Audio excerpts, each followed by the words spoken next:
Have you ever met someone who just always seems to get what they want? Like, no matter what they need, people are lining up to help them. It's almost like they have some kind of magic power, right? Well, what if I told you it's not magic? It's a science. And today, I'm going to show you the exact rituals that make people want to do favors for you, every single time.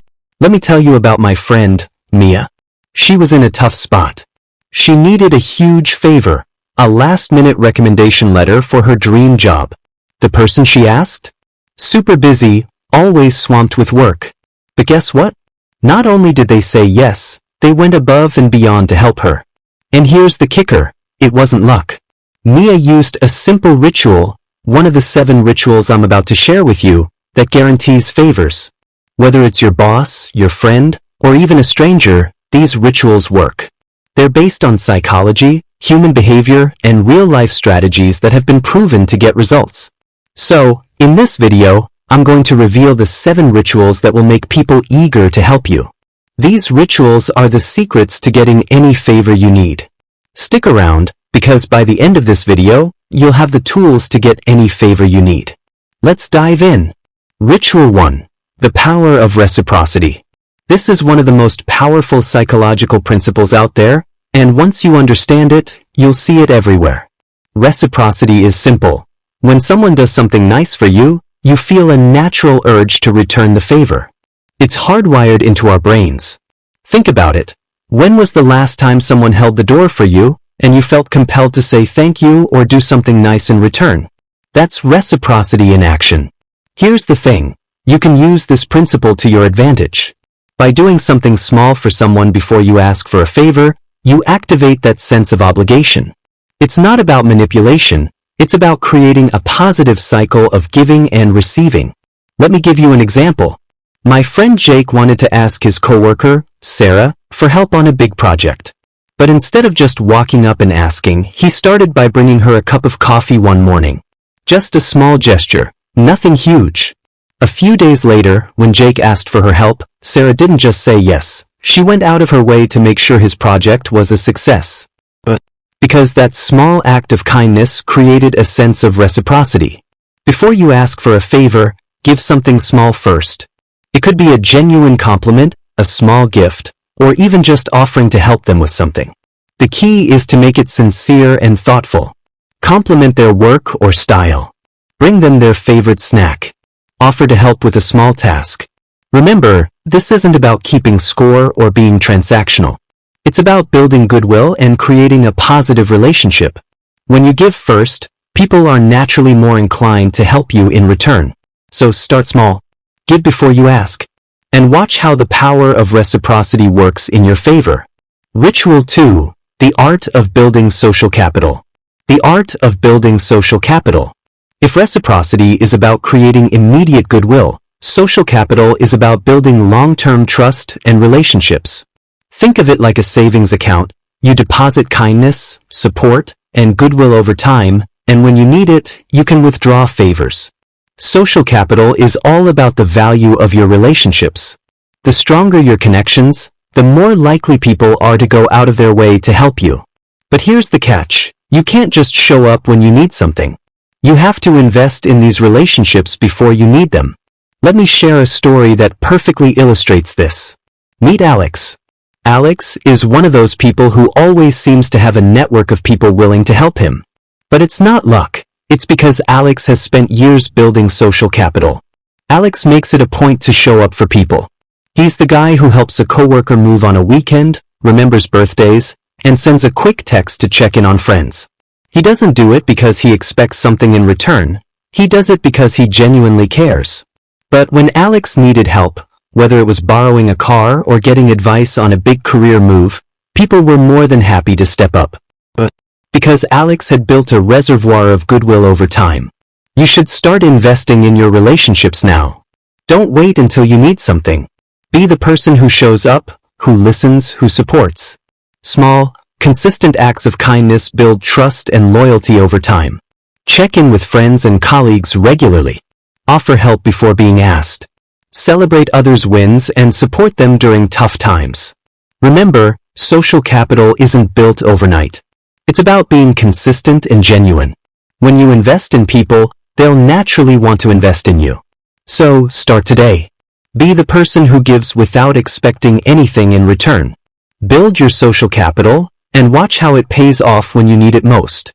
Ritual 3. Framing your request as a win-win. Framing your request as a win-win. This is where the magic happens. When you can show someone that helping you is also in their best interest, they're far more likely to say yes. It's not just about what you need, it's about how your request can benefit both of you. Think about it. People are more motivated to help when they see a clear upside for themselves.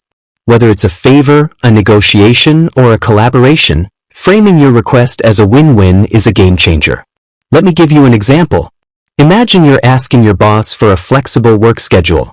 Instead of just saying, "I need this for my personal life," you could frame it like this. "If I can work remotely on Fridays, I'll be able to focus better and deliver even higher quality work."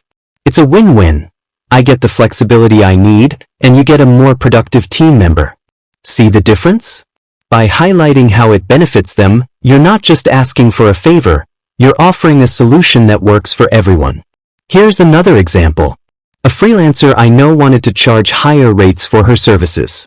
Instead of just saying, "I need to raise my prices," she framed it like this. "By investing in this higher tier package, you'll get access to premium features that will save you time and increase your ROI. It's a win-win, you get better results, and I can continue delivering top-notch work for you." And guess what? The client agreed immediately because they could see the value for themselves. Whenever you're asking for a favor or making a request, always think about how it benefits the other person. What's in it for them? How does helping you help them? Frame your request in a way that highlights the mutual benefits. Show how your request saves them time or money. Highlight how it aligns with their goals or values. Emphasize the positive impact on your relationship. Remember, people are more likely to say yes when they see a clear upside for themselves. By framing your request as a win-win, you're not just asking for help, you're creating a partnership. So, the next time you need a favor, think about how it benefits both of you. Position your request as a win-win, and watch how much easier it becomes to get what you need. Ritual 4. The magic of timing. You could have the perfect request, framed as a win-win, and still get a no if you ask at the wrong time. Timing is everything when it comes to asking for favors. Think about it. If someone is stressed, distracted, or in a bad mood, they're far less likely to say yes to your request. But if you catch them at the right moment, when they're relaxed, happy, or feeling generous, your chances of success skyrocket. Let me give you an example. Imagine you need to ask your boss for time off. If you ask right after they've just finished a stressful meeting, the answer might be a quick no. But if you wait until they're in a good mood, maybe after they've just closed a big deal or had a great lunch, they're much more likely to say yes. Here's another example. My friend Lisa needed to ask her roommate to cover her share of the rent for a month. Instead of asking right after her roommate had a long, exhausting day at work, Lisa waited until the weekend when her roommate was relaxed and in a good mood. By choosing the right moment, Lisa got a yes, without any hesitation. That's the power of timing. You should pay attention to the other person's mood and circumstances before you ask for a favor. Are they stressed? Busy? Or are they relaxed and in a good headspace? Timing your request correctly can make all the difference. Ask when they're in a good mood or just achieved something.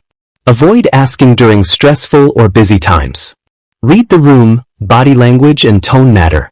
Remember, timing isn't just about luck, it's about being observant and thoughtful. When you ask at the right moment, you're not just increasing your chances of a yes, you're also showing respect for the other person's time and energy. So, the next time you need a favor, take a moment to assess the situation. Choose your timing wisely, and watch how much easier it becomes to get what you need. Ritual 5. The power of specificity. Have you ever asked for a favor and gotten a vague response? Or worse, a no, because the other person didn't really understand what you needed? That's where specificity comes in. When you're clear and precise about what you need, people are far more likely to say yes. Think about it. If someone asks you for a favor but doesn't give you enough details, you're left wondering what they actually want. It's frustrating, right? On the other hand, when someone is specific, it's easy to understand exactly what they need and how you can help. Let me share a story that illustrates this perfectly. My friend Mark needed help moving to a new apartment. The first time he asked his friends, he said, "Hey, can you help me move sometime next week?" His friends weren't sure what he needed. Were they carrying boxes? Driving a truck? How long would it take? Because his request was so vague, most of them said they were busy. But then Mark tried again. This time he was specific. He said, "Hey, I'm moving this Saturday from 10 a.m. to 2 p.m. I need help carrying boxes from my old place to the truck. I'll provide lunch and drinks." Guess what happened? Almost everyone he asked said yes. But because they knew exactly what he needed, how long it would take, and what was in it for them. That's the power of specificity. When you're asking for a favor, be as clear and precise as possible. Tell the person exactly what you need, when you need it, and how they can help. The more specific you are, the easier it is for them to say yes. Specify the time, date, and duration of the favor. Explain exactly what you need help with. Offer details about what's in it for them, e.g., lunch, gratitude. Remember, specificity removes the guesswork. It shows respect for the other person's time and makes it easy for them to help you. When you're clear about what you need, people are far more likely to say yes. So, the next time you need a favor, don't be vague. Be specific. It's a small change that can make a huge difference. Ritual 6. The Gratitude Multiplier. This is one of the most powerful tools you have when it comes to building lasting relationships and ensuring people want to help you again in the future.